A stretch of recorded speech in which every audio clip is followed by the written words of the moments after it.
This bill is written not for the producers, not for the government, not for the doctors. It's written for the patients. And whenever there was a chance for me to take a direction one way, I always thought, what would be the best thing for the patients? And so that's what informed my decision making as I went through the process. As Representative Jones indicated, I wasn't really working from a clean slate. There's a whole lot of medical marijuana legislation out there. California's bill was passed, the initiative was passed in 1996. So at the time I was writing this, it was 13 years. We could look back at this and see how it had been working. And I think the founding fathers, when they established the federal system, that's what they intended. They intended that each state would be a laboratory and ideas could be tested out on a state level, not on a national level, but on a state level. And if it worked, then other states could adopt it or tweak it. And that's exactly what I did when I was looking at this bill. And I looked at three main areas. Who is entitled to get marijuana? 2, what ailments are going to be covered? And how is that going to be decided? And 3, how are they going to get the marijuana? Now, California, being the very first state to do this, didn't have any roadmap for doing anything at all. And so the guys that wrote that bill, were also thinking about the patients. And so the main thing they were interested in were the first 2 items there that I discussed. Who's entitled to it, and what ailments. They didn't care how they were going to get it. They didn't want to try to get into that whole area. And now, if you look at the problems that are happening, or the perceived problems that are happening in states that have medical marijuana, it almost all comes down to that last question. How does the patient acquire the medicine? California left it blank. And they also left blank, how much can you have? Which was another big question. The legislature in California came in later and added in the possession limits and the quantities, and they were all based on what law enforcement thought they could enforce. I didn't want to do that. Let me back up and talk about who's entitled to medical marijuana under this bill. I put a list of ailments down there. I listed the big ones: cancer, AIDS, glaucoma, fibromyalgia, ALS, of course, porphyria, MS, thank you. You guys know the bill better than I do. But then I put a catch-all at the bottom. And California also had a catch-all. And a lot of people point to that catch-all as the root of many of their problems. Because in California, their catch-all was any other medical condition. Now, that could be male pattern baldness.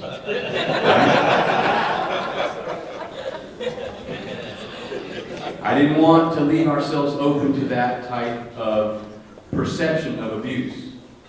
So I added one word in there: serious. A serious medical condition, in the opinion of a licensed physician. So what I didn't want to do was have the legislature acting as some sort of super advisory board over the medical establishment and deciding that this medicine works for this ailment. I don't think that that's the legislature's place. I think that's a decision that should be between a doctor and the patient. And right now, doctors prescribe various drugs for a wide range of ailments, and nobody gets involved in that discussion except for the doctor and the patient and, of course, the medical board. People that get a valid recommendation are going to be entitled to the medicine. How much can they have? We already have really good evidence on cannabis doses, and that comes from the federal government itself. Many of you may know, many of you may not, that several people in this country, a handful of people in this country, receive marijuana free from the federal government once a month. And we know how much those patients get. They get from between 5.5 pounds and 7.5 pounds a year. So we know from the federal government's own data that that is an appropriate dose of marijuana. Now, so what I did is I divided that up. And I said, you can have 1.5 pounds, 24 ounces, which works out to about a 2 or 3 month supply, which is what you can usually get of Vicodin, what you can usually get of oxycodone. So I thought that was a good place to start. Grow your own. The other states have all started from this notion of, we're not going to allow you to buy marijuana, but you can grow your own. Now, no other medicine do you have to make your own. But, probably because you can't. But the states that have this grow your own, they tie it to an artificial limit, and that is a plant number. Now, it's an artificial limit because the cannabis species grows a whole bunch of different sizes and shapes. Every strain grows a different size. Every strain has a different flowering cycle. And because of that, having a number of plants is not fair to people who need a whole lot of small plants or just one really big one, or somewhere in between them. Again, the federal government has looked into this. The federal government has done studies on cannabis yields. They have determined that plant numbers is not an adequate way to measure yield. The best way to measure yield is canopy size. How big is the garden? And so that was the limit that I put in to the bill, is 100 square foot of canopy space, which, interestingly enough, will yield every 3 months 1.5 pounds. So that's where I got to where we were. I said earlier that other states hadn't talked about where do you get your medicine. I talked about grow your own.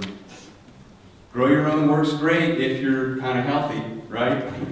But your grandma with bone cancer is not going to be able to work a garden.